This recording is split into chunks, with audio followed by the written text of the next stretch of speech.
You're listening to the Options Insider Radio Network. For more quality options programs, visit www.theoptionsinsider.com or search for Options Insider Radio Network in your podcast provider of choice. Listeners can also access all of our programming through our mobile app, available in iTunes and on Google Play. Don't forget to follow along with your favorite programs and submit your own questions for the hosts at twitter.com/options.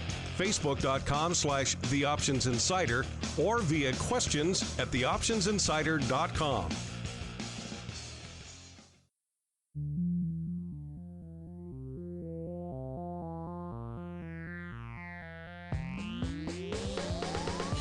Join us now for the expert source for inside information on the options markets.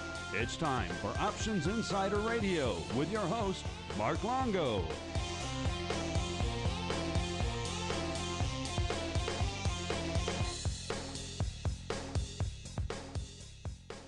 So this is Mark Sebastian with the Options Insider Network. We're here. This is my first interview here at the CBOE RMC conference. I'm here with Jason Ferrell. He's a managing director at Gateway Partners. Now, Jason, talk to me about what Gateway Partners does. Sure.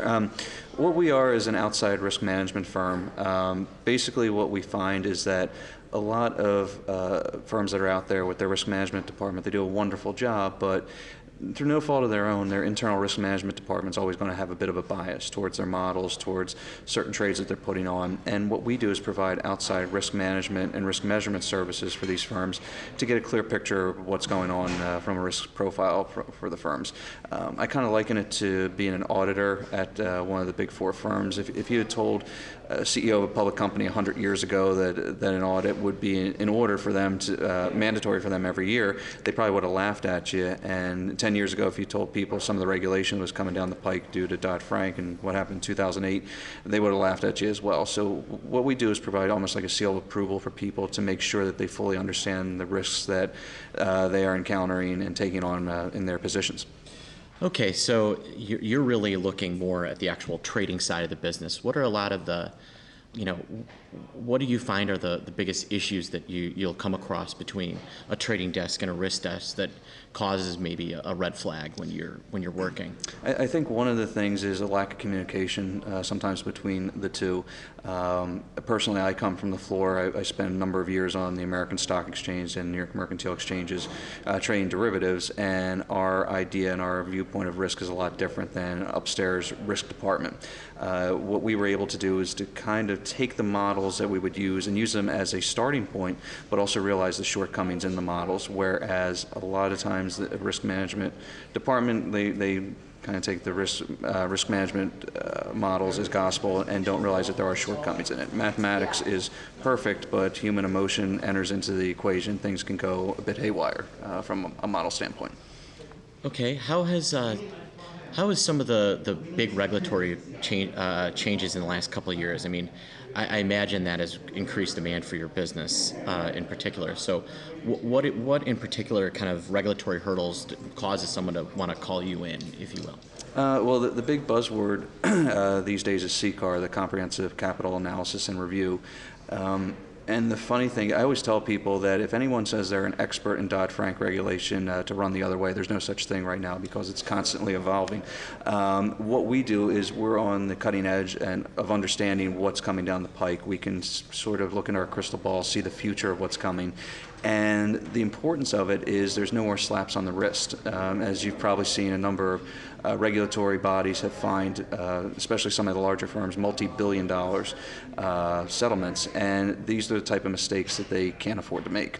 So by bringing us in, we make sure all the T's are crossed, the I's are dotted, and they have the ability to rest easy knowing that their regulatory issues are in compliance with the regulations that are available now and are coming down over the next few years. What areas of trading do you find that causes the most problems between trading desks and risk management? Is it, the listed side, the over-the-counter side? Is it credit? Where do you find that people are in most demand for your help? It's funny, it's actually all of the above. My partners and I, we have our distinct strengths in different aspects of the market. From my own standpoint, over the years, I've been in equity options, index options, ETFs, ETF options, and energy. We have the former head of fixed income from RBC that dealt with all sorts of fixed income products, treasuries, mortgage backs, agency, non-agency. And we also have a partner who has experience in private equity as well. And we see the same mistakes made at all different levels in all different asset classes. And we have yet to encounter somebody that couldn't use our help in some way. Oh, that's neat. So where do you see the next couple of years heading? Do you think obviously you don't have a crystal ball, but where do you see demand for the risk consulting business going forward? Is it going to be driven by regulatory hurdles, or is it driven by the fact that firms are starting to realize that, hey, it's a good idea to have somebody that doesn't work for us taking a look at our risk? I think it's a bit of both. And the way I look at it from a trading perspective, when I was a floor trader, I was in charge of a multi-billion dollar portfolio in derivatives, and I always worked on a team. Now, I might have headed the team. I might have been the guy that was pulling the trigger on hedges and trading in my own crowd with 20 other people working in my team. But what's always nice to have is with those 20 other people, you have 20 other sets of eyes to look at things differently, shake things up a bit, and not fall into the trap of this is the way we've always done it, this is the way it will always be. So I think even without the regulation, that would certainly be an attractive reason for people to bring on a firm like Gateway Partners. From a regulatory perspective, I hate to break it to people, and I don't mean to scare you, I just want to be honest, it's only going to get worse. It's only going to get heavier regulations with everything that happened in 2008.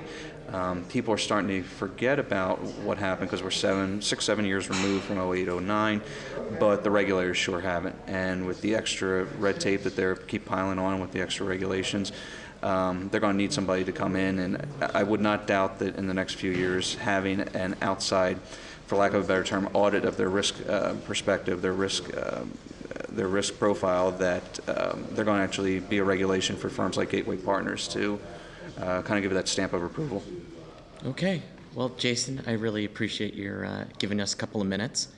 And anything in particular you're excited about to see here at RMC in terms of presentations? Absolutely. I'm always interested to hear about new products that are available. One of the things we run into with some of our larger clients is they have a couple different issues. They think the only issue they have is their risk management, being able to have an outside consultant measure their risk properly.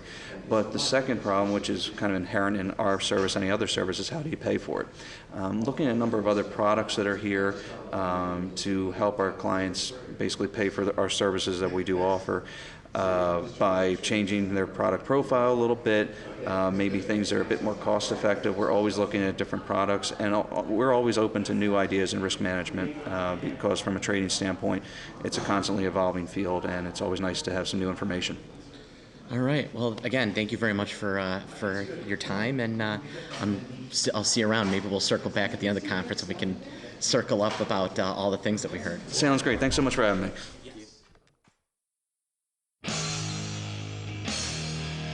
The preceding program was a production of the Options Insider Radio Network. For more quality options programs, visit www.theoptionsinsider.com or search for Options Insider Radio Network in your podcast provider of choice. Listeners can also access all of our programming through our mobile app, available in iTunes and on Google Play.